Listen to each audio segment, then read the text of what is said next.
нэмдүүлэх юм бол тэгээд одоо энэ эсэргүүцэл хэлж магадгүй юм шиг гурван удаа ярьсан шүү дээ. Тэгээд яг бай тэгээд байгаа сая бид нараас хөдөө орон нутгаар явж бас ахмадуудын төлөөлөл бүх сумдаар явж уулзалт хийлээ. За тэтгэвэр бага байгаа нь бас үнэн шүү. Одоо үнэлэлтэй одоо нөгөө талдаа төсвийн нөхцөл байдал юм байгаа учраас нийт 537 мянган тэтгэвэр өгч байгаа. Одоо тэтгэврийг 477.9 тэрбум төгрөгөөр нэмэгдүүлээд улсын хурлд батлаад өгчихсөн шүү дээ. Бид нар баталж өгсөн төсвийн хүрээнд ярихгүй бол болохгүй шүү. Иргэжил бол дахиад нэмэгдэх хуулийн хүчин төгөлдөр байгаа шүү дээ. Энэ үйлдвэрчний хэллээс бас асуудал яриад байлээ. Эмчнэрийн багш нарын ингээд асуудал. Тэрийг салбарын сайдаас нь асуугаарай. За бид нар хөдөө орон нутгаар явж байхад бас ганц нэг сумдууд төр яригдчих байна лээ.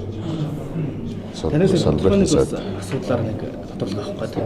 14 настай хүүхэд төр хамгаалах байранд байж байгаа. Тэгээд 108 төр хамгаалах байр. Тэгээд тэр хамгаалах байр нь хов хүүхдийг тийм хүний эрхэм зөрчил гаргаж тийм утсыг хурааж авч хөгжиж одоо өрөөнд хөгжиж ийм асуудлаас гарсан байлээ. Энэ одоо цомын найрхан үүрэг дээр одоо яг энэ талаар яг мэдээлэл авсан сая цагаан сарын амралт энэ төр давхцаад биднээс хөдөө орон нутгаар яваад мэдээлэл авсангүй мэдээлэл аваад бас тайлбар хэлье. энэ хэд яг иймэрхүү асуудал дээр яг яаж хандах хэрэгтэй гэдэг юм. Тухай яг тийм мэдээж хэрэг хүүхдийн эрхийг бол зөрчиж болохгүй. Гэхдээ бүх зүйл дээр бас эн чинь одоо хэтэрхий нэгдэлтэй уянгалаад авах шаардлага байхгүй тийм ээ.